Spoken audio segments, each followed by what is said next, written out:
Abraham, notre père, avait son histoire avec l'Éternel. Paul a son histoire avec l'Éternel. Jérémie, Michaël, chacun d'eux a particulièrement leur histoire avec l'Éternel. Adam aussi avait son histoire. Et Talingano a son histoire avec l'Éternel. Je ne le connaissais pas du tout. Je n'avais jamais entendu parler de son existence. Mes yeux n'ont jamais vu la Bible, et encore moins la connaissance de la Bible. Je vivais ma vie de paganisme. En tout cas, elle me plaisait, cette vie. Je ne savais pas que c'était une vie d'immoralité, de perversité, d'animalité, mais je me plaisais là-dedans. Et puis ensuite, un jour, m'attendant à rien du tout, sortant d'une boîte de nuit, et je me suis retrouvé à la maison. Ce soir-là, je ne me sentais pas bien dans toute la jouissance, dans cette boîte de nuit, rien ne me plaisait. Et je disais à mes amis, ramenez-moi à la maison. Et quand ils m'ont ramené à la maison, j'ai pris ma chambre. Et voilà, à minuit juste, un projecteur s'est allumé dans ma chambre. Une lumière sortant du naturel.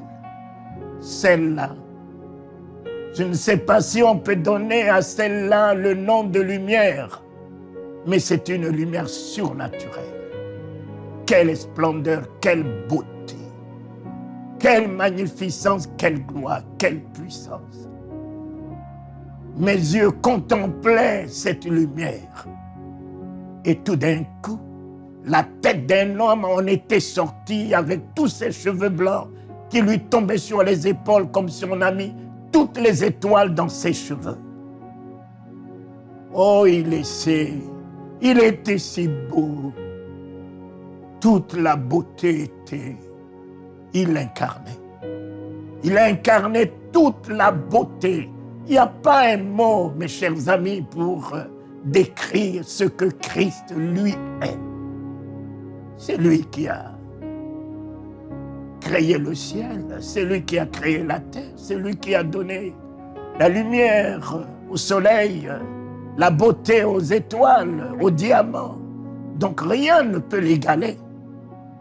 Alors, en le regardant, je me suis rendu compte que quand j'étais petit, j'avais cette image dans l'église catholique et je me suis retrouvé là-dedans en disant, mais ceci n'est pas Jésus, mais c'est bien Jésus. Mais je connais cette image, c'est bien Jésus. Et quand je disais, c'est Jésus, il s'est mis à sourire. Oh, à sourire. Et quand il s'est mis à sourire, je me suis dit que, voilà, il a vu toute ma vicissitude, mon péché, et voilà, il se moque de moi. Et c'est pour la première fois que je vais entendre une voix si puissante, si convaincante, rentrant dans mon oreille en me disant, non, il ne se moque pas de toi, vois combien il t'aime. Vois combien il t'aime. Et en regardant dans l'amour, dans les yeux de cet homme, je voyais l'amour qu'il avait pour moi. Je me culpabilisais de ma vie de désordre, mais lui, il était en hauteur avec son amour. Il était dans la grandeur avec son amour. Et le Saint-Esprit m'a dit, vois, il fallait que je puisse relever ma tête pour voir dans ses yeux l'amour qu'il avait pour moi. Et quand j'ai contemplé dans ses yeux l'amour. J'ai dit, mais il est amour, il m'aime. Voilà ce qui m'a amené à la conviction que cet homme n'est pas notre égal. Tout en lui n'est que amour. Ses yeux ne reflétaient que l'amour. Tout en lui n'était que amour. Il m'a aimé. Sortant d'une boîte de nuit, il m'a aimé. Dans l'état où je me trouvais, il m'a aimé. Dans tout ce que je faisais de mal, d'animalité, de bestialité, il m'a aimé. C'est pour t'apprendre. Ne cherche pas à devenir quelqu'un d'autre. Ne cours pas derrière la ressemblance d'un homme. Je veux le ressembler, je veux être comme lui. C'est tel que tu es que Jésus-Christ t'aime. Tu n'as pas de photocopie, tu es unique. Et c'est d'un amour unique qu'il t'aime. Et voilà, il m'a dit, prie.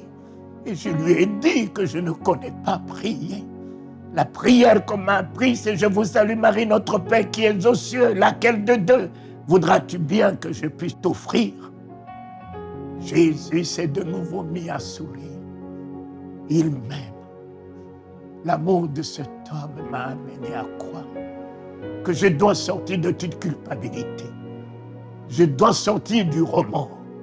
Je dois sortir de tout esprit de moins que rien.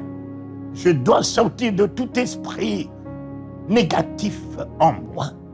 Il m'aime. Cela suffit. Et le voici en train de partir avec tout son diadème qui l'accompagne. À 3 heures du matin, il est de nouveau revenu. Prie. Je lui ai dit, mais je t'avais dit que je ne connaissais pas prier. Je ne connais pas prier.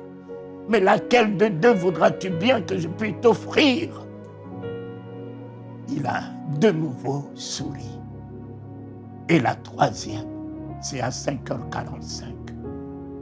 Il est revenu cette fois-ci. Ce n'est plus ce Jésus à nous.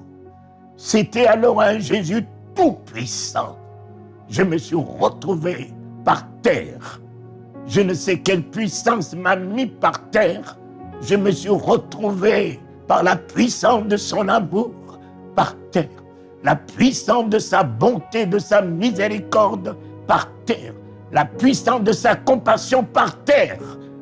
Et j'ai reçu des décharges qui sortaient alors de sa présence, de ses yeux et de sa parole qui me disait « Prie !»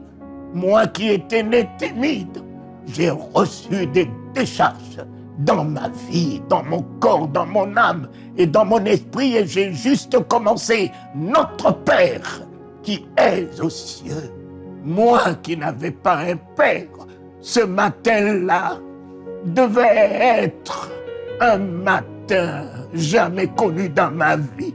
Rentrer dans la filialité, rentrer dans l'amour du Père, rentrer dans l'alliance d'un Père, le Créateur du ciel et de la terre.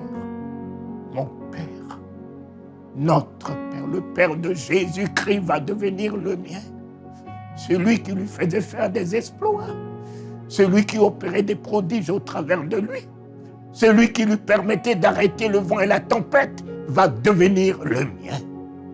Oh Seigneur, quelle alliance! Mon Père, Créateur du ciel et de la terre, mon Père, qui ressuscite encore le monde, mon Père, le Dieu des armées, mon Père, le Dieu des nations, mon Père, le Dieu des cieux et de la terre, mon Père. Oh, alléluia, notre Père, le second verbe, que ton nom soit sanctifié, portant un nom nouveau, comme Abraham a porté un nom nouveau pour que tout puisse commencer avec lui, comme Jacob a porté un nom nouveau, Israël, pour que nous ayons aujourd'hui une nation appelée Israël, comme Simon a porté un nom nouveau, Pierre, pour que nous puissions parler de Pierre aujourd'hui, le matin de la Pentecôte, avec un discours de feu et flamme. Celui qui a renié le Seigneur va devenir la bouche du royaume. la bouche de la révélation. Il va devenir le miracle. Il va devenir la résurrection ramenant t'habitant en vie. Notre Père, celui qui a arrêté Saul sur la route de sa méchanceté, criminalité, violence, méchanceté, et qui a fait de lui d'un nouveau nom Paul. J'ai eu un nouveau nom, le nom de l'Éternel, comme Deutéronome 28 nous dit, je suis appelé du nom de l'Éternel. Notre Père, que ton nom soit sanctifié, ma vie sanctifiée, mon âme sanctifiée. Je porte un nom solennel, un nom puissant, un nom redoutable, un nom qui me permet aujourd'hui d'être appelé fils de Dieu. Et le dernier, que ton règne vienne. Voilà le mot qui a changé ma vie. Le règne de l'Éternel est descendu dans ma vie, le Christ. Le règne de l'Éternel, le Saint-Esprit. Le règne de l'Éternel, le pardon de tous mes péchés. Le règne de l'Éternel, la vie de Dieu. Le règne de l'Éternel, la joie de Dieu. Le règne de l'Éternel, la gloire de Dieu est descendu dans ma vie. Immédiatement, je me suis vu en train de parler en langue, n'ayant jamais su qu'il y a un don du parler en langue du royaume, où on peut se permettre de dire des mystères à Dieu. J'en ai reçu. Je n'ai pas reçu ceci de l'enseignement d'un homme. Je ne l'ai pas reçu ceci de la connaissance des versets et des chapitres, mais je l'ai reçu que de lui.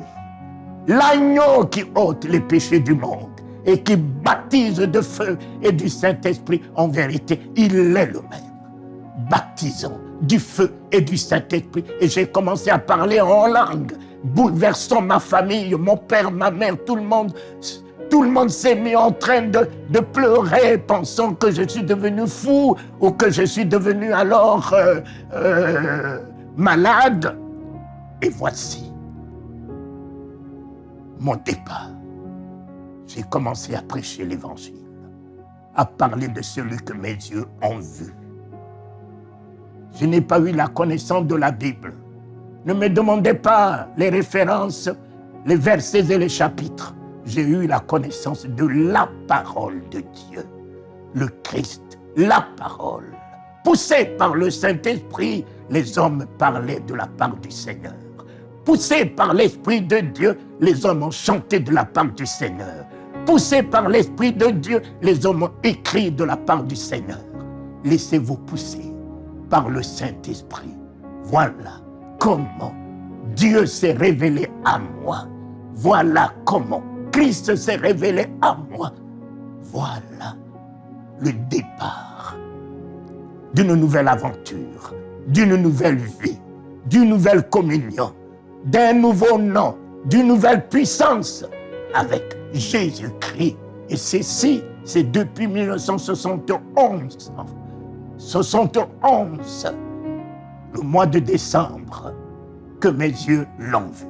Et il est resté, mon Dieu, jusqu'aujourd'hui, dans tous les domaines. Et je l'ai vu grand, puissant, merveilleux, dans tous les domaines de ma vie. Voici, mes enfants, il vous cherche encore, comme il cherchait Adam dans le désert. Il vous cherche encore, comme il cherchait Paul, il cherchait Pierre, il vous cherche encore. Et certainement, il va vous trouver.